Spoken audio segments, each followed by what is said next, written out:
دیکھیں جو پاکستان کی صورتحال ہے، مجھے باقیوں کا نہیں پتا، مجھ جیسے لوگ اس پہ بہت آزردہ ہیں، ہمیں خوشی نہیں ہوتی۔ ہم نے ہر دور میں تکلیف کاٹی ہے۔ یہ احمد اویس صاحب بیٹھے ہیں آپ کے سامنے، میرے بھائیوں کی طرح، ان سے پوچھ لیں۔ مسلم لیگ کا دور اقتدار تھا، میں ان کے دفتر میں بیٹھا ہوا تھا، احمد اویس صاحب کے، ان کو شاید یاد ہے یا بھول گیا ہے، اسلم زار صاحب ان کے جونیئر تھے، تو میری گرفتاری ان کے دفتر سے ہوئی تھی، بہت پرانی بات ہے، 80s کی بات ہے، 86 کی بات ہے۔ 7-8 مہینے کاٹ کے میں واپس آیا تھا۔ ہر دور میں جیل کاٹی ہے، اپنے دور میں بھی کاٹی ہے، کسی دور میں مفر نہیں ہے۔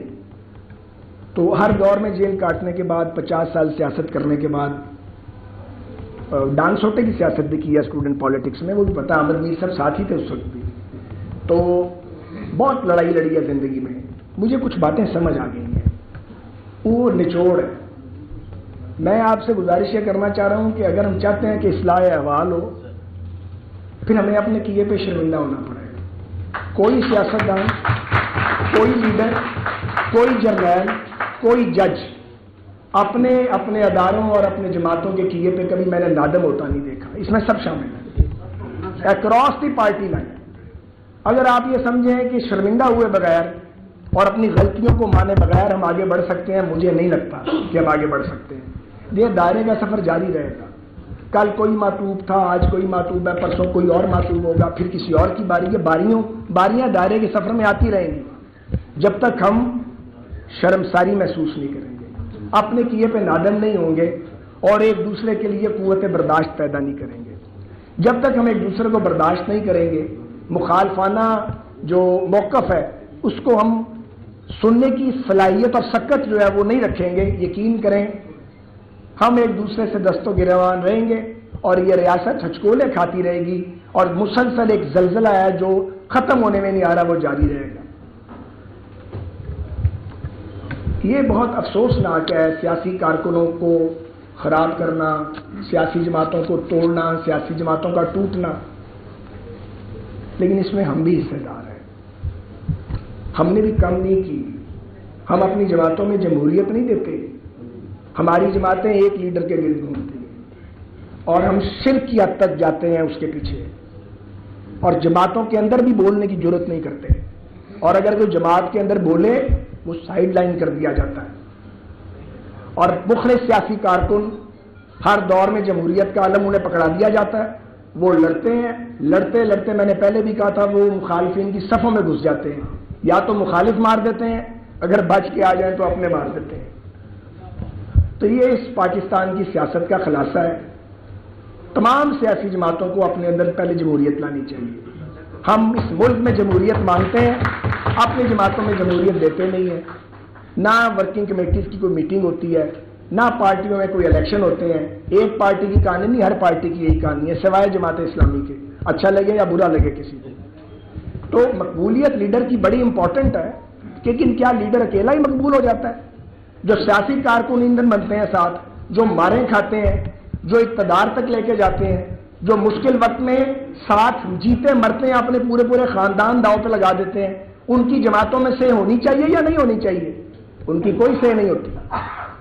تو یہ ہمارے اپنے علمی ہیں۔ کبھی کبھی زمانہ جنگ آ جاتا ہے، زمانہ امن بھی آتا ہے۔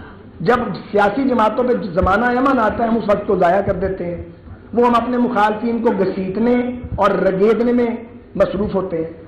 جو بھی یہ سمجھتا ہے، آج یہ سمجھتا ہے یا کل ماضی میں یہ سمجھتا تھا کہ وہ اپنے مخالف کا سر قلم کر کے وہ آگے بڑھ جائے گا، اسے پتہ ہونا چاہیے کہ اس کا اپنا بھی سر قلم ہوگا۔ قانون قدرت کو ہم روک نہیں سکتے۔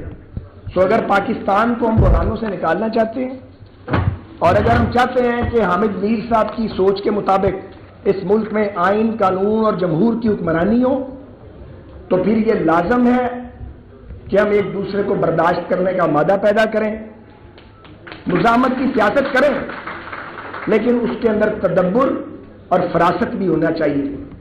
دیوار میں ٹکریں مارنے کی ضرورت نہیں ہے۔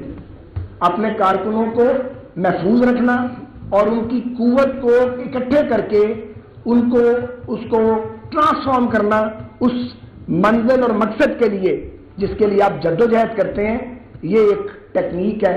معافی چاہتا ہوں، اس ٹیکنیک سے بھی ہماری جماعتیں اس لیے آ رہی ہیں کہ یہ نیم جمہوری جماعتیں ہیں، یہ جمہوری جماعتیں نہیں ہیں۔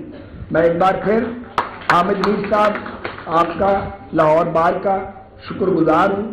یہ ہال چھوٹا ضرور ہے لیکن یہ صرف سائز میں چھوٹا ہے، لیکن یہ بہت اہم جگہ ہے، یہ بڑی تاریخی جگہ ہے. یہاں پہ ہمیشہ جمہوریت کی بات ہوئی، رول آف لا کی بات ہوئی، اور آپ کی برادری نے ہمیشہ قانون کی بالادستی کا ساتھ دیا.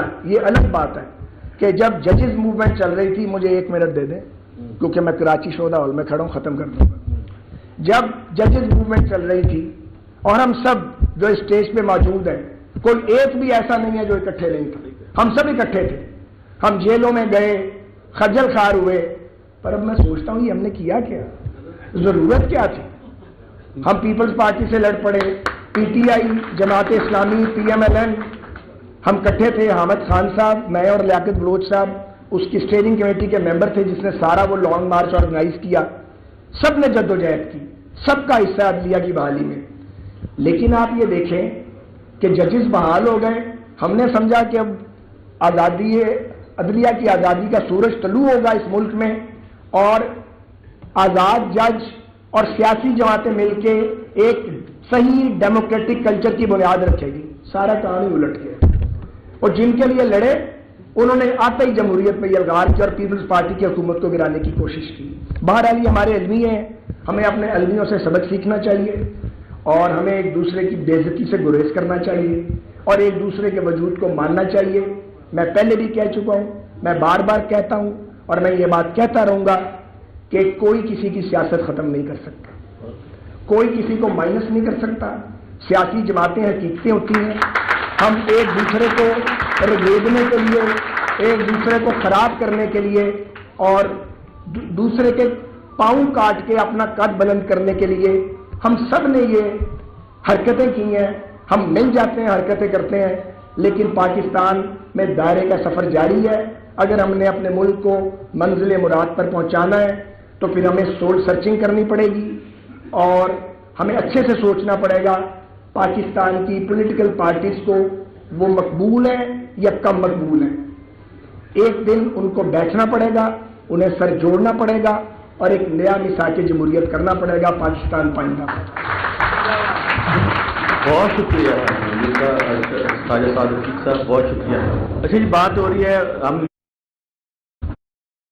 کیا میری نظر موجود ہیں، میرے لیے صحبت کو ہو چکا موجود ہیں، میرے لیے یہ انتہائی مسرت کا لمحہ ہے کہ حامد میر کی اس کتاب کے حوالے سے میری نظر میں ایک گواہ ہوتا ہے، تاریخ کا گواہ. وہ ہم سب کی جانب سے گواہی دیتا ہے کہ یہ ہوا. وہ صحافی بڑا صحافی ہے جس کی گواہی سچی ہے، اور وہ صحافی جو اپنی گواہی کو قبولیت کے در پہ پھینکتے، طاقتور کے در پہ پھینکتے، وہ چھوٹا صحافی ہوتا ہے. یہی معیار ہے میری نظر میں. اس معیار کو اگر ہم لے کر حامد میر کے کیریئر کو دیکھیں اور اس کتاب کو دیکھیں جو ایک طرح سے